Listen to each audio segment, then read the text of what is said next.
Dans cette vidéo, tu vois le chef de l'État français, suite à une interview, va dire quelque chose. Je ne suis pas le premier pasteur qui ait référencé cette phrase-là et puis on a parlé. La bête de l'événement est là. Et elle arrive.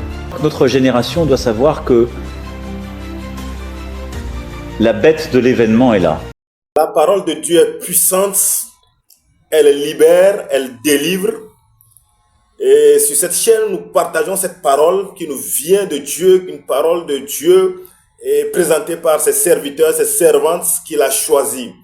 Vous êtes sur cette chaîne pour découvrir les merveilles de Dieu, pour trouver des solutions à tous vos problèmes. Merci de nous suivre à chaque fois que nous postons nos vidéos. Merci de s'abonner, de liker et de partager surtout la vidéo. À très bientôt.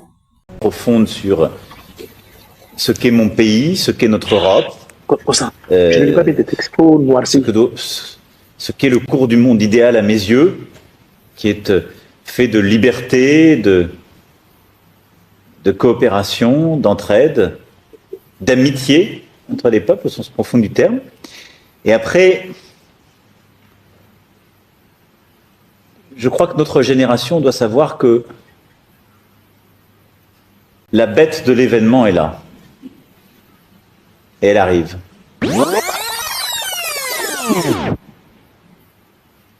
Je crois que notre génération doit savoir que la bête de l'événement est là. Et elle arrive. Et qu'il s'agisse du terrorisme, de cette grande pandémie ou d'autres chocs, il faut la combattre quand elle arrive, avec ce qu'elle a de profondément inattendu, implacable. Il faut le faire en restant conforme à ses principes et n'en rien céder, mais en étant disponible à l'événement. Alléluia. Gloire à Dieu. Amen, amen, amen. Alors, donc, dernièrement, je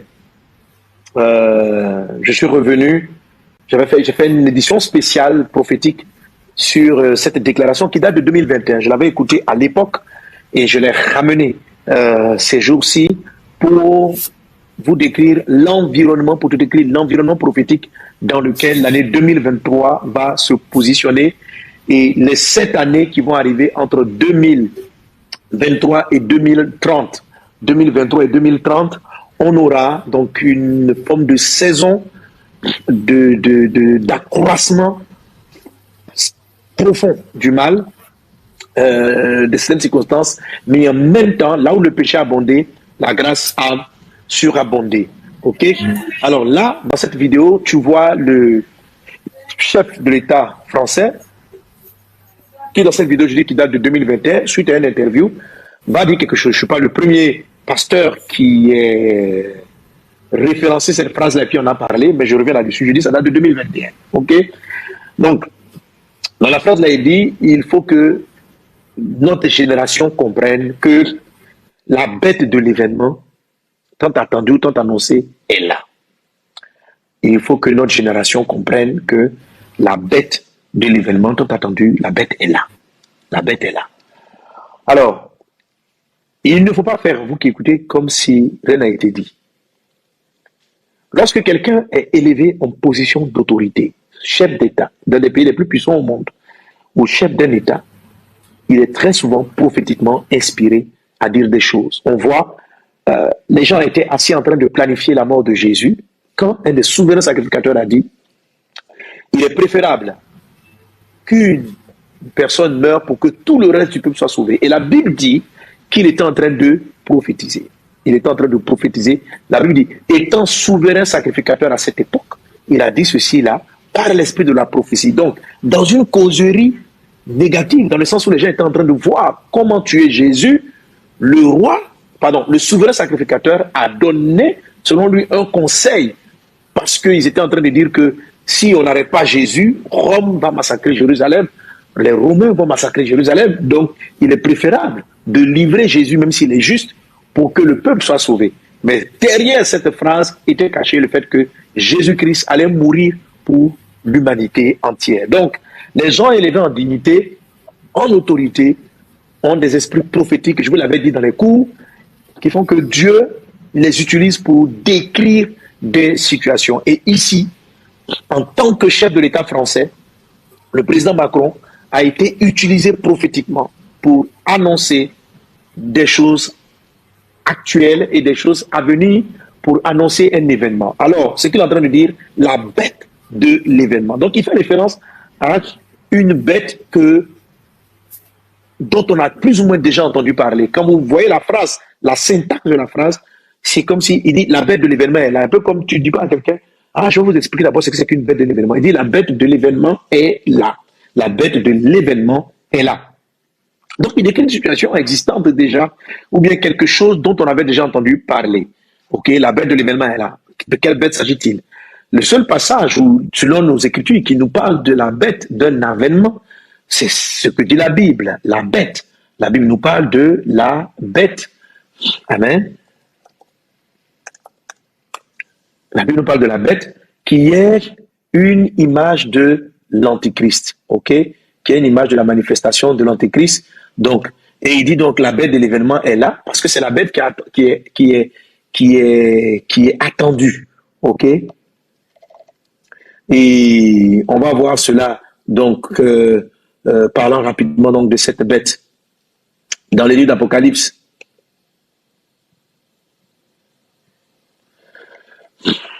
Alors, Apocalypse chapitre 13. Il est dit donc, de quel événement parle-t-il? La première fois dont il est mentionné de cette bête, c'est Apocalypse 11, 7, il dit, quand ils auront achevé leur témoignage, la bête qui monte de l'abîme leur fera la guerre, les vaincra et les tuera. Donc, comment la bête qui monte de l'abîme va sortir et puis tuer ici, dans ce cas dont il est question, ce sont les deux témoins. Après le chapitre verset 11, ils étaient sur la table de la mer, puis je vis monter de la mer une bête qui avait 10 cornes et 7 têtes, et sur ses cornes 10 diadèmes, etc. Apocalypse 13, 2, la bête que je vis était semblable à un léopard, ses pieds étaient comme ceux d'un ours, et sa gueule comme une gueule de lion. Le dragon lui donna sa puissance, et son trône et une grande autorité. Alors, je vous ai fait la remarque une fois, je ne sais pas si vous l'avez vu, j'ai totalement oublié de demander ça à l'équipe de la régie, mais si vous pouvez me la trouver, je vous ai balancé une image d'une statue qui avait été offerte à l'ONU et placée au niveau de l'ONU, qui représentait cette image dont il est question. Alors, si Franck, vous m'écoutez là-bas, si vous pouvez la retrouver rapidement, cette image-là, qui a été placée à un moment donné.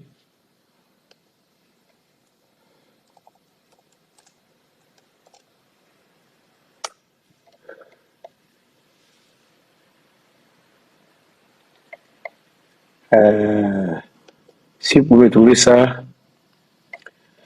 Voilà. Moi, je l'ai trouvé sur Google. Hein, je l'ai retrouvé sur Google. Voilà. C'est une image de truc qui a été placé donc à l'ONU, qui est appelé le gardien. Donc ça, c'est réel. Vous pouvez le trouver en ligne. Ok, vous pouvez trouver ça en ligne. Voilà, qui est une sculpture qui est positionnée donc quelque part, je crois à New York, qui était un don qui a été fait par un pays à l'ONU. Voilà, donc qui représente un léopard, quelqu'un qui a la tête d'un léopard avec une gueule de lion et puis des ailes, etc., etc., etc. Donc là, comme si vous l'avez, vous pouvez l'afficher. Voilà. Donc vous tous tu me suis en ligne, hein, tu peux aller sur Internet, tu mets image de léopard, tu mets l'ONU, tu vas retrouver cette image. Tu vas voir qu'il y a quelques années de cela, je pense en 2022 ou bien 2021, je ne sais plus c'est quel pays il y a longtemps j'en ai parlé, donc là, en fait, pendant que je parlais, ça m'est revenu brusquement, donc je n'ai pas préparé cet épisode-là. Et c'est un cadeau qui a été fait et qui est l'image de ce qui est décrit dans l'Apocalypse, le texte que j'étais en train de te lire tantôt. Je reviens sur le même texte, il est dit, Apocalypse chapitre 13, verset 2. Tu vois l'image qui est là? Apocalypse 13 dit, la bête que je vis était semblable à un léopard. Ses pieds étaient comme ceux d'un ours, tu prends les pieds, et sa gueule comme une gueule de lion. Le dragon lui donna sa puissance et son trône et une grande autorité. Et je vis l'une de ses têtes comme blessée à mort, mais sa blessure mortelle fut guérie, et toute la terre était dans l'admiration derrière la bête. Ils adoraient le dragon parce qu'il avait donné l'autorité à la bête. Et ils adorèrent la bête en disant qui est semblable à la bête et qui peut combattre contre elle, etc. OK? Donc, vous voyez dans ces années qui se passent là, une statue, parce qu'il est dit quelque part que le dragon, c'est-à-dire Satan, a donné le pouvoir à la bête de devenir animée. Donc, c'est comme si la bête, dans sa première forme, était inanimée. OK?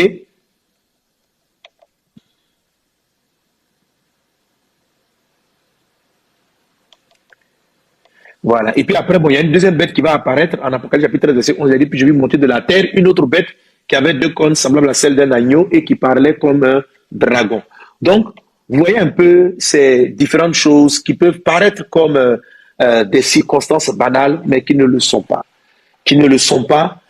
Et je vous dis que de 2023 jusqu'à 2030, beaucoup de choses vont se passer dans ce sens-là. OK?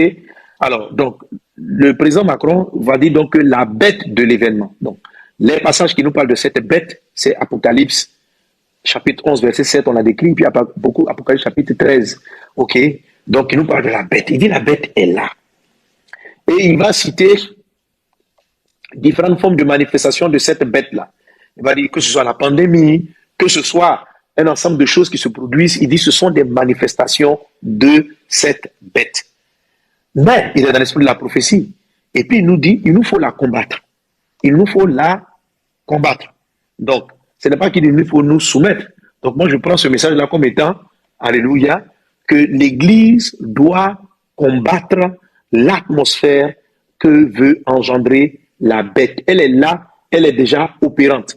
L'apôtre Paul, dans le livre de Thessaloniciens, disait que l'esprit de l'Antichrist est déjà à l'œuvre. Il est déjà en train de travailler. OK?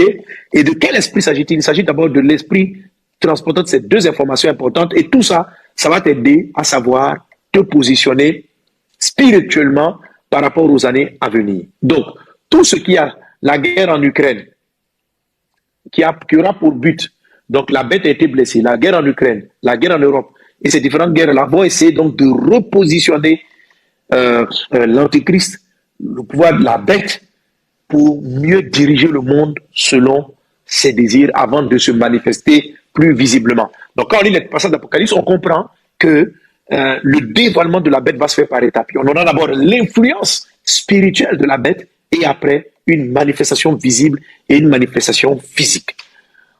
Le président Macron a dit, il faut combattre, frères et sœurs, tu dois le combattre. Alléluia, tu dois le combattre. Amen. Alors, qu'est-ce qu'il va tenter de faire? L'attaque de l'antéchrist, comme on l'appelle, ou l'antéchrist, comme on l'appelle, se trouve dans un premier temps dans son nom. OK? Dans son nom. La première des choses, c'est que c'est l'esprit de l'antichrist. OK? C'est-à-dire que cet esprit qui est dans l'air va tout faire pour enlever l'essentiel. L'apôtre Paul dit, je n'ai voulu savoir parmi vous autre chose, une seule chose, que Jésus-Christ et Jésus-Christ crucifié. Il dit que nous ne prêchons pas la sagesse des hommes, nous ne prêchons pas les idées du monde, mais nous prêchons une seule chose, c'est Christ crucifié. On l'appelle l'esprit de la bête l'antichrist, c'est-à-dire celui qui vient enlever le Christ des choses. Enlever le Christ des choses. Donc, il va parler au monde d'une justice, d'une transformation morale, d'une transformation éthique en enlevant la substance de la vie, c'est-à-dire Jésus le Christ. Alors, vous allez voir, on est en train de parler de la Noël, mais la Noël comme ça, là, ça va devenir une fête totale où on va enlever la substance de Jésus carrément à l'intérieur. Parce que on voit bien que l'Église se sert de cette fête, certes païenne, pour prêcher l'Évangile, pour annoncer l'Évangile de Jésus, pour parler de Jésus-Christ. Mais on va la rendre la plus païenne possible. On va commencer à prêcher les vertus morales en enlevant ce qui en fait la force. Donc les gens vont parler ouvertement des valeurs morales. Ils vont parler ouvertement des valeurs morales en enlevant le Christ. Et vous allez voir maintenant davantage dans beaucoup d'églises, ça sera ça le but, les pasteurs et les coachs, etc. Donc je vais dire à tous ceux qui font de la motivation, qui font du coaching, qui font du conseil, n'ayez pas honte de Jésus-Christ. N'ayez pas honte de parler du Christ quand vous faites ces choses. N'ayez pas honte de dire que vous tirez votre inspiration du Seigneur Jésus. C'est ça l'esprit actuel. L'esprit actuel, c'est de faire les choses en enlevant la notion de Christ. C'est de montrer que quelqu'un peut réussir sans Christ. C'est de montrer que la vie va mieux si on n'a pas Christ à l'intérieur. Pour que l'humanité se mette d'accord sur chasser Jésus de la substance. C'est d'avoir des religions chrétiennes sans Jésus-Christ au milieu. Il va avoir un gros travail ces temps-ci. Reprenez l'épisode que j'ai fait il y a 1 ou 2 samedis. Il va y avoir un grand mouvement dans l'église pour amener les pasteurs à ne plus prêcher la Bible. Pour amener les pasteurs. Et ça va s'augmenter en 2023. Ça va s'augmenter en 2023. Je vous ai dit, on va demander aux personnes d'avoir un engagement ouvert pour ne pas dire, utiliser certains noms, utiliser certaines choses, de trouver des propos qui font du compromis, pour que toutes les religions, tous les groupes puissent vivre ensemble en enlevant la substance de Jésus-Christ. Alors, frères et sœurs, tu dois combattre l'esprit de l'antéchrist en faisant quoi? En prêchant l'évangile, en prêchant Jésus, en parlant de Jésus, en étant un témoin de Jésus. Parce que Jésus-Christ est l'arme qui terrasse l'antéchrist. Il dit, j'ai vu Satan tomber du ciel à cause de la parole de leur témoignage et à cause du sang de l'agneau. Alléluia. À cause de la parole de leur témoignage et à cause du sang de l'agneau. Donc, qu'est-ce qui combat l'antéchrist? C'est la parole du témoignage, le témoignage de Jésus. Le témoignage de Jésus, c'est la vie de Jésus. Chrétiens, chrétiennes qui écoutez, 2023, vivez votre vie chrétienne. Laissez la lumière de Christ paraître. N'ayez pas honte de Jésus. Dans vos bureaux, dans votre administration, parlez que Jésus est la grâce qui vous accorde ses faveurs, est la main de Dieu qui vous accorde ses faveurs. Alléluia. Voilà. Là, je parle sur le plan spirituel. Vous avez l'antéchrist, vous avez la notion de l'antichrist, vous avez la notion de l'antéchrist. Je vous ai dit dans le thème prophétique que même les médias, Internet, vont essayer davantage d'être contrôlés. Ce genre de vidéo que je suis en train de faire, je devrais valider d'abord certaines conditions dans les temps qui arrivent. Je n'ai pas dit forcément 2023, peut-être 2025 ou quoi, mais si nous arrêtons de témoigner, l'esprit de l'antéchrist va s'arrêter et va s'amplifier, et on devra, par exemple, ne pas dire certaines choses lorsque nous sommes en train de faire des vidéos comme cela en direct. On devrait signer d'abord un contrat avec les organes ou bien les entreprises ou bien tout ce qui est chargé de faire du broadcast ou du stream, d'envoyer des vidéos stream, d'envoyer du direct, tous ceux qui vont vouloir faire du direct vont devoir valider certaines conditions. On va vous les amener. Sinon, tu n'auras pas les accès, tu n'auras pas le code ou les accès pour faire du direct. Tu ne pourras pas faire du direct. Donc, si tu veux faire du direct, tu dois valider d'abord certaines conditions. Et entre elles, tu ne dois pas dire quelque chose qui va frustrer la foi des gens et des autres. Tu ne dois pas dire quelque chose qui va venir contre les types de relations sexuelles. Tu dois signer une charte. Et c'est une fois que tu as signé la charte que ça va autorisé à le faire. Alors, si ta vidéo, on te surprend en train de dire quelque chose qui peut être interprété comme contraire à leurs valeurs, tu seras fermé et les gens vont t'attaquer administrativement, politiquement, etc. Voici un peu l'atmosphère dans laquelle on va, mais nous pouvons arrêter cela, nous pouvons combattre cela par la prière, par la vie chrétienne. Ce sont des choses que je dévoilerai au fur et à mesure. Ne manquez pas cela à la traversée. Dieu va commencer à nous parler. N'oubliez pas ceci. N'ayez pas peur. Là où le péché a abondé, la grâce a surabondé. Et quand je dis n'ayez pas peur, ça va me permettre d'attaquer maintenant. Le monde est en pleine transformation. Pandémie, crise économique, tensions internationales. Et au milieu de tout cela, une déclaration du président Emmanuel Macron a fait l'effet d'une bombe. Il a dit « La bête de l'événement est déjà là ». Mais qu'est-ce que cela signifie vraiment? Aujourd'hui, nous allons explorer cette déclaration troublante et ce qu'elle pourrait révéler sur l'avenir de l'humanité. Pour bien comprendre ces paroles, il est important de replacer cette déclaration dans son contexte. Macron a prononcé cette phrase lors d'une allocution où il évoquait les multiples crises qui secouent le monde. Certains pensent qu'il faisait référence à la montée des nationalismes, des crises environnementales ou même à la pandémie. D'autres y voient une allusion plus symbolique. Mais qu'est-ce que la bête de l'événement? Plusieurs analystes politiques y ont vu une métaphore pour le climat de peur et d'incertitude. Macron pourrait avoir voulu pointer du doigt le caractère inévitable des événements futurs, une sorte de tempête parfaite où toutes les crises se rejoignent. Certains pensent même qu'il faisait référence à des prophéties bibliques, où la bête représente le mal ou une force de destruction. Cette phrase n'a pas seulement résonné en France. Elle a été largement débattue à travers le monde, notamment par ceux qui voient dans les déclarations des leaders politiques des signes avant-coureurs des changements globaux. Les experts en politique, en économie et même en religion ont tous proposé des interprétations différentes de ce que Macron voulait vraiment dire. Pour certains, c'est un avertissement face à la gravité de la situation mondiale. Alors, que devons-nous retenir de cette déclaration? Peut-être que la bête symbolise nos propres erreurs collectives, les crises que nous n'avons pas su anticiper, ou les défis que nous devons surmonter. Mais une chose est claire, il est encore temps d'agir. Que ce soit face au changement climatique, aux inégalités économiques, ou aux tensions politiques, nous avons le pouvoir de changer le cours des choses. Macron a peut-être lancé un avertissement, mais c'est à nous de décider de l'avenir que nous voulons construire. Partagez cette vidéo si vous pensez qu'il est temps de réfléchir à nos actions collectives, et laissez vos pensées en commentaire. Ensemble, nous pouvons éclairer les zones d'ombre et préparer un avenir meilleur.